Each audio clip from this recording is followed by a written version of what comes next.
Okay, we're feeling good. Awesome. That's what I like to hear. Well, my name is Bailey, and whether it's your first time here or you've been here before or you're tuning in with us online, we're so excited that you decided to join us. Now, we have a super awesome night planned for you guys. First, we're going to play, personally, what I think is a really fun game. It's a little challenging, right? I know, it's a little challenging, but it's pretty fun.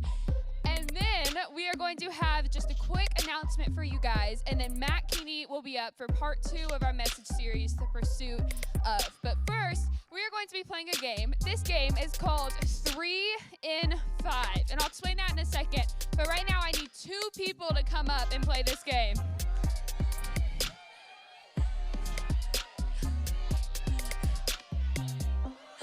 Okay, Jackson, come on. Okay, who else? Olivia, come on. No, yeah. All right, come on up. All right. Yeah, you can get on one side. I'm going to have y'all on either side. Here we go. This is really fun. I think you'll be good at this one. I know, I think you'll be good. All right. This is good. Okay, so here's what we're going to do. Give me your name and your small group, okay? I am Jackson Arno and sophomore boys. Perfect. Awesome. I'm Olivia and senior girls, but my small group isn't here. But yeah. All right, so here's what we're going to do for this game is that you are going to have 5 seconds to name 3 things in the category I give you, okay? So I'm going to switch back and forth and give y'all each different categories. We're going to play 3 rounds. So I'm going to go, here's your category, 5 seconds, name 3 things. Here's your category, and then that's 1 round. So we're going to do that 3 times, okay? And so what's going to happen is that as soon as I give you your category, the timer is going to come up on the screen, and you're going to have to start naming things, okay? As soon as I say, so if I'm like, your category is colors, as soon as I say colors, the timer is going to come up like that on the screen, okay? And you have 5 seconds. All right, so let me pull out my quick list of our categories. So here's what we're going to do. All right, I'm going to start off. Who wants to go first? Okay, Jackson wants to go first according to his small group. All right, ready? Your first category, be ready, because as soon as I say your category, the timer is going to start, okay? Oh, wait, you need your microphone. Yeah, that way it's easier.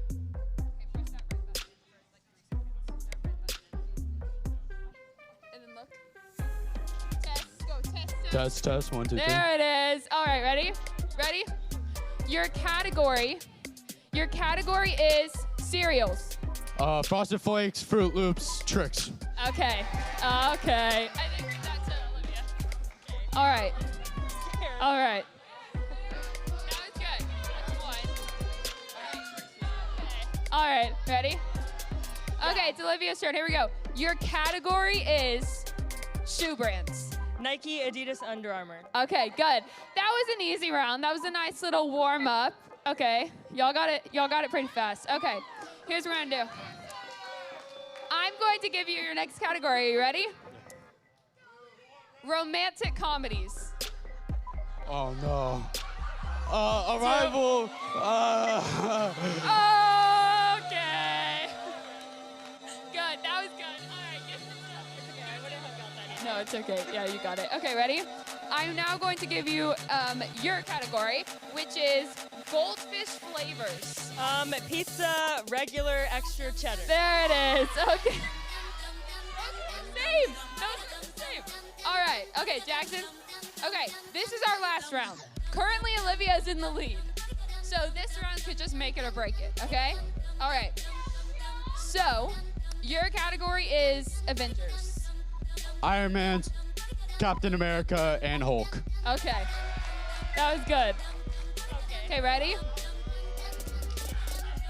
Ready? Yeah. Your category is brands of cars.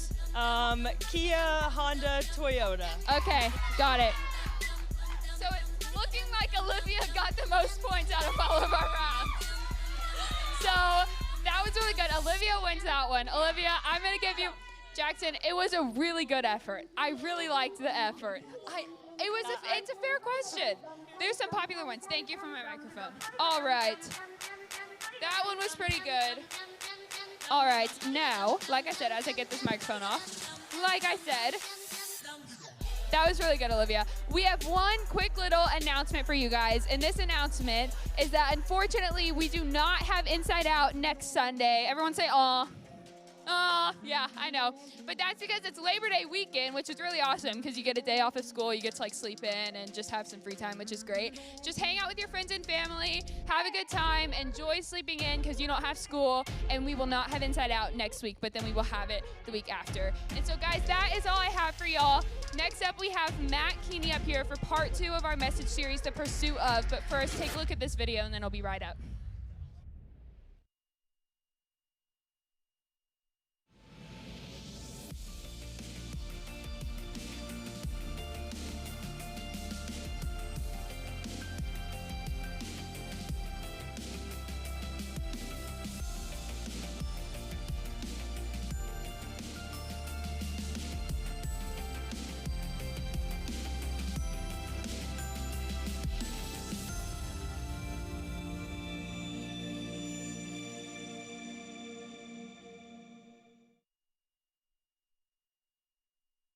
Y'all feeling tonight? Y'all feeling good? Yeah!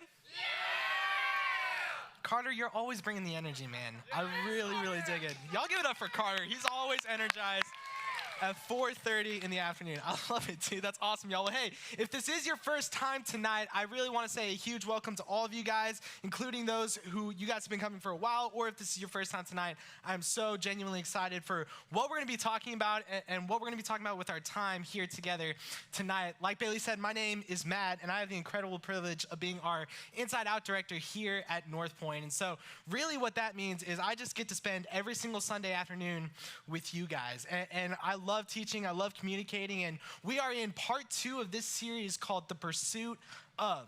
And what we started last week is we talked about how in high school, just generally, this is just a human thing, we pursue and we chase a lot of things in our life. And more specifically, what we talked about is how every single person in here, regardless of what you believe about God or how many times you've been in church, every single person in here, we are on a happiness pursuit. Think about it this way. We chase happiness because we want to be happy. We chase things in our life. We chase certain people. We chase certain relationships. We chase certain situations and circumstances because we ultimately want to be happy in our life. Now, today, I'm incredibly happy for a lot of reasons. One, because I get to hang out with you guys. But another reason why I'm happy is because Kanye West finally dropped his album this morning. I've been waiting weeks and weeks and weeks for it. And I'm so incredibly happy because I have now new music to listen to for another week until Drake drops his album on Friday. And so I have a whole 5 days to listen to Kanye's album. That's one reason why I'm happy today. Another reason why I'm happy is, like I said, I get to be with you guys today. What we talked about last week is how, for me personally, especially during high school, there were 2 areas or 2 specific areas in my life where I pursued and I chased happiness. It was through what I did, more specifically with sports and baseball, and anytime I was playing baseball or pursuing or working out or chasing baseball, I was happy.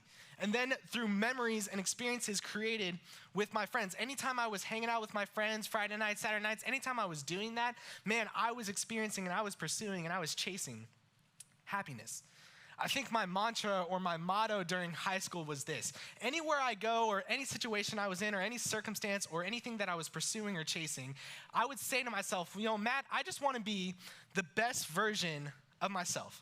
I just want to be the best version of myself wherever I go. Through whatever I'm pursuing or whoever I'm hanging out with, I just want to present the best version of myself. Because if I'm the best version of myself, then ultimately I would be happy. So anytime I was hanging around a group of friends, I just wanted to present and bring the best version of myself. When it came to baseball, I would work really hard and really diligently and work incredibly hard because I wanted to be the best version of myself out there. And I think in high school, and I think it's just normal and it's a human thing, we all just want to be the best version of ourselves. I don't think anybody would disagree with that, where we would want to chase and we want to pursue what that actually looks like. What does it really mean to be the best version of ourselves? I think there would be some moments and some experiences that I had with people throughout high school where they got to see what that actually looked like on the other side of me. They would see, man, Matt really is the best version of himself right now. It just feels like he's firing on all cylinders. It feels like emotionally, mentally, spiritually. I mean, I had influence, at school or influence at church. It felt like I was firing on all cylinders and I was the actual best version of myself. But I would say for about 90% of high school and 90% of my relationships and friendships throughout high school, I think people would say the complete opposite. I think people would say that I wasn't actually pursuing the best version of myself. I think people would say that I was actually pretending, that I was putting on this image of the best version of me without actually being the best version of me. Think about it this way. Throughout high school, I wanted to present the best version of me to people without actually being the best version of myself. Meaning from the outside looking in, as long as it looked like I had it going on in my time with God or my relationship with God, as long as it looked like I got it going on with my popularity and status and all that stuff, as long as it looks like from your perspective to me, as long as it looks like I'm the best version of myself, then I was okay with that. The problem is I wasn't really the best version of me. People would say I was selfish. People would say I was just downright mean and ugly and nasty to them. And that's not really the best version of myself. And I think naturally, I think we have this tendency just as people, just as humans, where we have this tendency where we want to present the best version of ourselves, have this image of like, man, we've got it going on without actually putting in the work to be the best version of ourselves. And I think if we were just being honest this afternoon, I think we would all agree that we want to be the best version of ourselves in any capacity or any situation that we're in. So today's message, we're going to talk exactly about that. How do we actually become the best version of ourselves? Today, what we're going to talk about is the pursuit of the best version of you. How do you not only present the best version of yourselves, but how do you actually become this person you want to ultimately be? The thing about it is that there's two sides to this coin. And a lot of times we just focus on one side. We focus on our outward appearance, meaning what do people see in us every single day, every single morning? What do people see in us? The problem is that there's a flip side to that. There's an inside part that a lot of times we don't even pay attention to. Think about it this way. We spend more time working on our outside, the outside image, our kind of social status in the world. We spend more time working on the outside than we do working on the inside. And what that means working on the inside, it means working on our hearts, working on our minds, the thoughts that we think, the emotions that we feel. A lot of times we spend more time working on the outside than we do working on the inside. Think about how much time you spend in the morning getting ready for school. How much time you're looking in the mirror, you're thinking all these thoughts about yourself, and you're getting ready. Maybe you're putting some makeup on. Maybe you're making sure your shoes match with your shirt. Whatever floats your boat, right? Maybe we spend way too much time working on the outside than we do working on the inside. Maybe think about how much time you take before you hit the post button, before you post something on Instagram. Now, I don't think those things are inherently wrong. I think you should care a little bit about all that stuff. But a lot of times my point is we spend way more time thinking about our public image than we do working on our hearts and minds. Think about it this way a little bit. Look at this mansion right here, okay? How many of you guys, show of hands, would want to live in a house like this one day? Okay, I'm shocked that not everybody's raising their hands, but that's fine. Okay, look at this house right here. Look at the outside of this house. It is beautiful. It's got a pool. It's got a hot tub. It's trimmed edges. It's got a staircase. Like, this would be a house that I think all of us would say, like, yeah, I want to live in that house. That looks absolutely incredible. And this is the outside of this house. A lot of people spend a lot of money, a lot of time, a lot of resources to make the outside of this house look really, really good. But what we don't see in this picture is the inside of this house. Now, why would anybody want the outside of this house? Why would anybody want to look at this house if they knew that this is what the inside actually looks like? An episode of Hoarders. How many of y'all's bedrooms look like this? I would imagine a couple of y'all raise your hands, okay? Right? It's like an episode of Hoarders, right? Like, there's so much stuff. This is nasty. This is disgusting. There's probably people living in here. There's probably bugs living in there. It's disgusting. But this is what the inside of the house looks like. And here's my point. Now that you know that this is what the inside of the house looks like, the outside is not as beautiful. Because we know that the inside takes a lot of work. It's going to take a lot of time. It's going to take a lot of energy. It's going to take a lot of intentional work to clean the inside of this house. And once you clean the inside of this house, the outside ultimately becomes better. Maybe you're not a house person. Maybe you're a car person, right? Like, this would be an example of my dream car. I want you guys to picture your dream car right now, okay? It is beautiful on the outside. It takes a lot of time to work to get ready to look like this. But why would anybody care about this car if this is what the inside looks like. It's disgusting. Some of y'all's cars look like this. Don't look at my car because it looks like this. But that's my point, right? It's going to take a lot of work and a lot of intentional time to clean the inside of this car. And once you clean the inside of this car, the outside becomes more appealing, becomes more attractive to you. And that's my point tonight, is that if we actually took the time and were intentional with what's really going on the inside, some of us, we don't even know. Sometimes we try to avoid what's actually happening in our hearts. Sometimes we try to avoid what's happening in our minds because we're so carried away and we care so much about our outward image and our outward appearance that sometimes we just try to numb our emotions. We try to not even care about what's really going on. Or sometimes we're not even aware of what's happening in here because we're so carried away and we care so much about our outward appearance. So tonight, that's what we're going to talk about. We're going to talk about what's really happening in here. And we're going to talk about what's really happening in here. Because what's in here will affect what's out here. What's in you will come out of you, and we're going to talk about that here in a second. But let me just be real for a second. The concept of working on the inside, this concept of working on the inside is not common for all people. If you took the time and you took the energy and you were intentional with what's going on in your heart and what's going on in your head, you will be a step above your peers. People will look at you differently. Your influence will be maximized, and you will start to live a better and healthier life, and you will actually pursue the best version of you. And so this kind of next point right here is what I was just saying is whatever is in you will come out of you. Whatever is already in your heart, what already is in your mind when you come to your thoughts and what you're actually thinking will come out of you. It will affect what you say. It'll affect what you think. It'll affect your relationships and friendships in life. Another way to put this is whatever is happening internally affects internally. How many of you guys have ever caught yourself saying a sentence like this? I can't believe I said that. I actually have no idea where that came from. I can't believe I reacted that way. I can't believe I was angry in that moment. I can't believe I was sad in that moment. I have no idea where that came from. A lot of times I catch myself saying this from time to time, especially when I'm angry in some moments. Sometimes I'm like a little fireball and I just can get angry sometimes. And sometimes I'm like, man, I have no idea why I reacted that way. Like this person said this thing about me. This person was trying to control me in this way and I just, blew up on them and I was super angry. I have no idea where that came from. And then I have to pause and I have to remind myself, of course I know where that came from. Of course I know where that came from because whatever is happening internally, whatever is happening in my heart or whatever I'm thinking about affects how I react, affects my relationship with those people. Growing up, from time to time, my dad would say certain things or would try to, control me and say, hey, you have to do this at this time and this time and this time. And so naturally, that is something that I grew up with. That is something that I'm used to and accustomed to. And now I want to have a little freedom. I want to have a little individuality in my life. So anytime somebody tries to control me or someone says, hey, you have to do this, you have to do this, you have to do this, I just get angry. I react in a certain way. I get really furious. I stop listening. I stop doing all that stuff. And I start to reply back and respond back to them in a very unhealthy and a very negative way. And then I could pause 2 minutes later and be like, I have no idea where that came from. And we all have this tendency where whatever's in us or whatever happened to us as kids, it grows up with us. And it determines how we respond and react to people.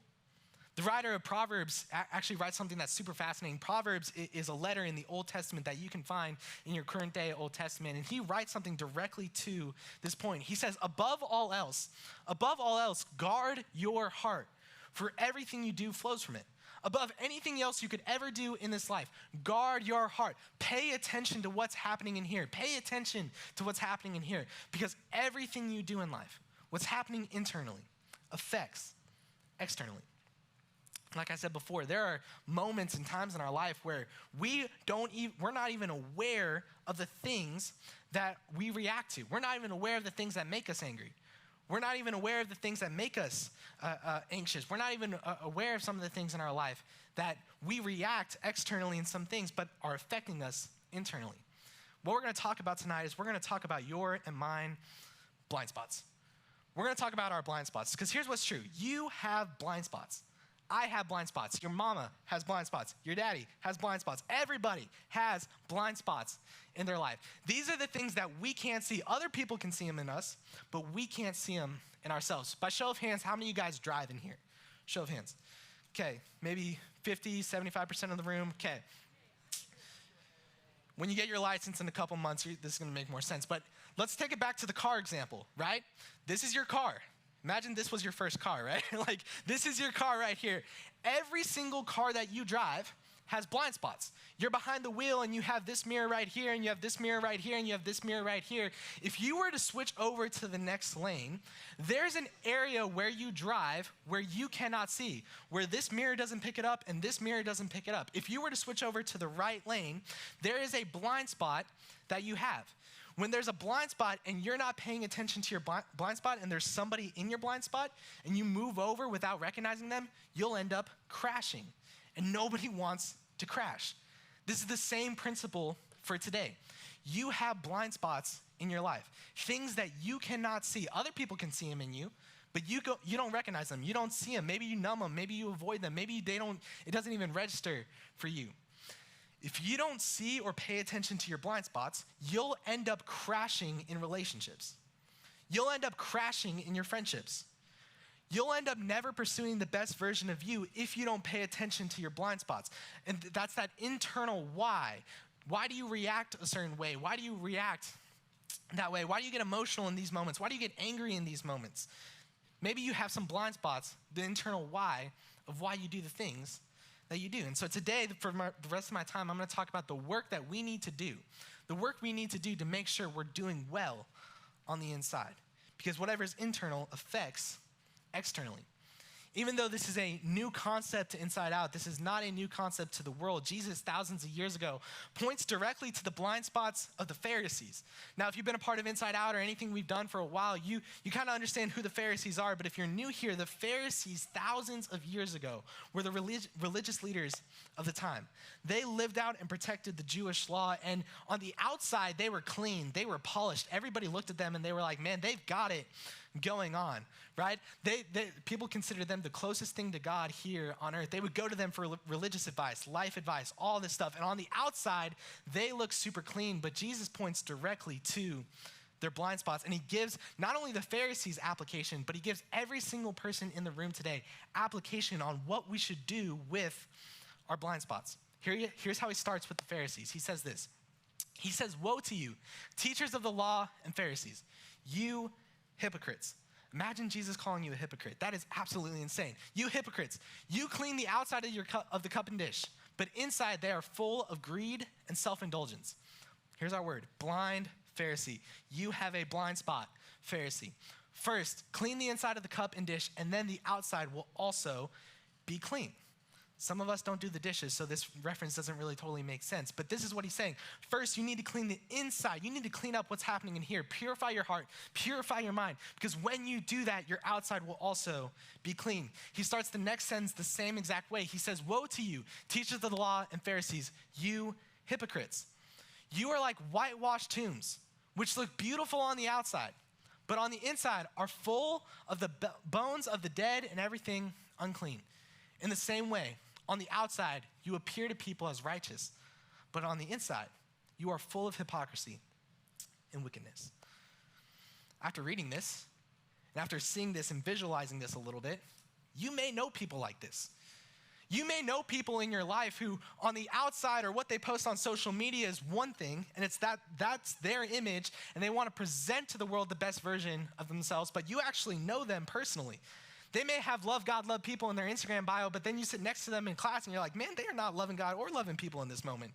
It's like two different sides of the coin. Something is happening in here. You are very good at seeing other people's blind spots. That's what we're naturally good at. And you may know people like this, where they care so much about their outward image, but they completely neglect what's happening in their hearts, what's happening in their minds.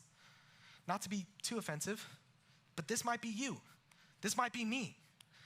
Because it's our natural tendency in life to care and polish what's on the outside. But sometimes we never take the work to work on what's happening in our hearts and what's happening in our minds. And he gives us the application. Jesus gives us the application and what we're supposed to do in these moments. And it's something, regardless of what you believe about God or regardless of where you feel like you're at in your faith journey, it's something that every single person in the room today can practically apply in their life. He says this, he says, first, clean the inside of the cup and dish, and the outside will also be clean. Take the time. Purify your heart. Purify your thoughts. Because when you do that, your life will get better and you will ultimately not only have the image of the best version of you, but you will be operating from the best version of you as well. So let's talk about this. Let's talk about your heart first. Let's talk about your emotions, right? When it comes to your emotions, do you believe that what you feel is always the truth? When it comes to the moments when you're very anxious or when you're very emotional, when it comes to those moments, do you feel like what you are always feeling is actually true? Sometimes in life, we can be operating in two different places. Sometimes we're like, yes, everything that I'm feeling is absolutely true, but is that actually reality? Because feelings, 100%, sometimes feelings are not always facts. Feelings are not always reality. And when we don't know what's happening in here, when we have no control over our emotions, we'll start to believe that everything we're feeling is actually what's actually happening. Another thing when it comes to emotions. Do you control your emotions or do your emotions control you? It's that same aspect of I have no idea where that came from. If you catch yourself saying that, it means that your emotions are controlling you. It means you don't understand the reason why you react the way that you react. If your emotions control you in this life, if you have zero control over your emotions, but your emotions control you, man, we'll never pursue the life that we ultimately want. We'll start reacting in certain ways. We'll start ending up in terms of blind spots. We'll crash in our relationships. We'll crash in our friendships. And we'll crash in life. And we don't want that. So do your emotions control you or do you control your emotions? Think about what you think about in the morning, right? When it comes to your mind, what are you thinking about? Is it good for you? Is it healthy for you? When you wake up in the morning and you're starting to get ready for school and you're looking in the mirror, are you saying the things that are actually true about you? I like to think about it this way. If we thought about ourselves the way God thinks about us, I think we would say really different things about ourselves when we wake up.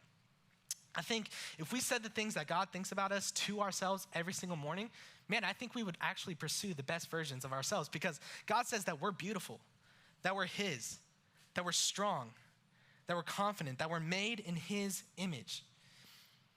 Now, do you say that to yourself in the morning? Are the thoughts you're thinking about yourself when you look in the mirror, is that what you're saying to yourself? When we start to understand the thoughts that we're thinking, what we think about other people, what we think about ourselves, when we even capture those thoughts and submit them to Christ, man, it could change everything for us. When it comes to our relationships, think about this. Are your friendships mutually beneficial, right? Are they benefiting your life as much as you think you're benefiting their life? Do you give too much? Have you ever been on the other side of someone when you feel like you're just giving and giving and giving and giving and you're not getting anything back? Are you selfish? Are you getting without giving anything back? How do you treat the people around you? When you're out of touch with your emotions, when you're out of touch with your thoughts, you can have a blind spot. You could say, well, I treat people fine. I treat people good, but then people on the other side of you might say something completely different where it's like, hey, you've just been selfish the last couple of weeks. You just feel like you've been distant. It feels like you've been out of touch with what's really going on. But it's a blind spot for us sometimes. And we really don't know if we're out of touch with our emotions, if we're out of touch with our thoughts. Our relationships could suffer because of it. Long story short, having a blind spot always costs us something. Not knowing what's going on internally can affect externally. It can cost you a friendship. It can cost you a dating relationship, something you've been praying about, something you've been hoping for.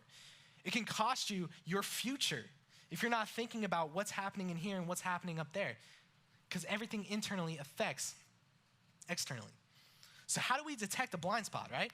If other people can see this inside of us, how do we know what a blind spot is and how do we actually fix it? Because like I said before, regardless of what you believe about God or if this is your first time here, every single person in the room today, including your small group leaders, including me, we all have blind spots.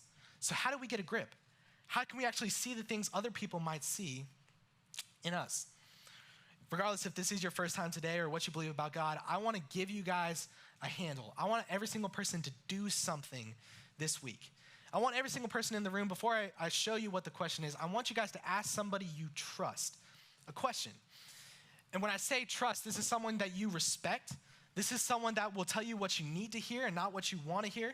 This could be a mentor. This could be a best friend. This could be a parent. This could be a small group leader, whoever it may be. But it's somebody you trust and somebody who will tell you what you need to hear rather than what you want to hear. And I want you to ask them a question. And guys, let me just be honest about this question before I show you it. This question is not a fun question to ask. This question is going to require you to lay down your pride. It's going to require you to lay down your ego a little bit. It's going to offer a little bit of humility in your life. And honestly, you may not like what the person on the other side of you has to say. But asking this question will determine your blind spot. Asking this question will help you identify the areas in your life that you can't see. And the person on the other side of you who loves you and respects you wants to tell you the truth to ultimately pursue the best version of you. So every single person in the room today, I want you to sometime this week, if that's tonight, if that's later in the week, I want you guys to ask this person this question. What's it like to be on the other side of me? What's it like to be on the other side of me? Honestly, this is a very terrifying question.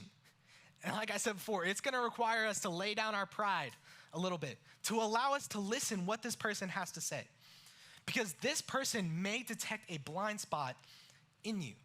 They may say, hey, the last couple weeks, you've just been a little selfish. And I'm just telling you this because I love you. You've just been a little selfish. And because of you being a little selfish, your relationships are starting to hinder, and I can see this around you. Hey, the last couple weeks, you've been a little frustrating. You've been a little angry for whatever reason. What's going on in your heart? What's going on? What are you thinking right now? This is a very scary question. Like I said before, you may not like what the other person has to say, but the other person may detect a blind spot in you. And based off if you are actually listening to this person and based off what you do to the answer of this question, you may land in one of four camps. You may land in this camp, the immaturity camp. You didn't know about this blind spot, but you don't want to change it. Right? If you ask this question of what's it like to be on the other side of me, someone may point something out in you that you didn't even know about. You didn't know that you were reacting this way. You didn't know that you were acting this way. But immaturity says, oh man, thanks for pointing that out, but I don't really want to change that. That's just who I am. That's just the way I act. I should be justified in acting this way, and I should be justified in reacting this way. See, if that's your attitude to the answer of that question, man, that's just immature. And let me just be honest, none of us want to live an immature life, because if we're living an immature life, we're not pursuing the best version of ourselves. The second camp that you can find yourself in is the giving up camp. You know about it. You know the last couple of weeks you've not been yourself. You know the last couple of weeks you've been a little selfish. You've been a little angry towards people, but you don't want to change it, right? Oh man, I know. They just keep doing this. They just keep rubbing me the wrong way. They keep pushing my buttons, and I don't want to change it. Man, that's giving up. Man, you know some of the areas in your life that you could be better to pursue the best version of you, but you're like, I don't want to do it. That takes a lot of time. That takes a lot of energy. I just don't want to do it. I would say again that we don't want to live in the giving up camp, because if we're living in this camp, we're not pursuing the best version of ourselves. The third camp is just what we've been talking about, the blind spot camp, right? This one right here. You didn't know about it, but you're willing to change. Someone on the other side of you who you trust and respect points something out in you that you didn't know before. And you're willing to change it. You're willing to take the steps necessary to change the things in your life to ultimately make you the best version of you. And the last camp is the camp that we should all be desiring. The camp that I think if we actually pushed it and pursued this, man, we'll be the best version of ourselves from here on out. We'll start developing better and more than our peers, and we'll start to become better in our leadership, better in our relationships, better in our friends, and better in our faith. And that's our growth stage right here. You know about your blind spots. You know about why you react the way that you react. You know about why in these certain situations you do certain things. And you're willing to change. You're trying to change. You're taking steps to change. And maybe that's meeting with a mentor every single week, meeting with your small group leader off campus one-on-one throughout the week. Whatever that may be, you're asking this question continuously, and people are pointing out blind spots in you, and you're ultimately growing and trying to change to ultimately be the best version of you. So guys, the bottom line, the whole point of tonight's message is the pursuit of knowing who you are leads to the best version of you. The pursuit of searching on what's happening in here and what's happening up here, to capture your thoughts, to capture your emotions, to ask why you're feeling the way that you're feeling, to ask why you're stressed in this moment, why you're anxious in this moment, why you're angry in this moment, why you're emotional in this moment, why you're happy in this moment. The pursuit of knowing what's happening in here, the pursuit of knowing who you are ultimately leads to the best version of you. So guys, that's what we're going to talk about in small groups for the rest of the night. Let me pray for us, and then we're going to go break off into there. Heavenly Father God, thank you for this afternoon. Thank you for today. God, thank you for your never-ending grace, faithfulness, and unconditional love for everybody. God, we're so thankful for you and just this opportunity to be here tonight, to gather together at InsideOut, to learn more about the way that you've designed us. God, we know that we're made in your image, and so tonight I just pray that we can pursue what that means and to know and understand how you've designed us and how you've created us. God, we know that you love us unconditionally. And Father, we love you and we need you. It's in Jesus' name. Amen. All right, y'all. Hey, we're going to break off into small groups. We've got a map right up here for you guys. If you don't know where to go, I'd love to point you guys in the right direction.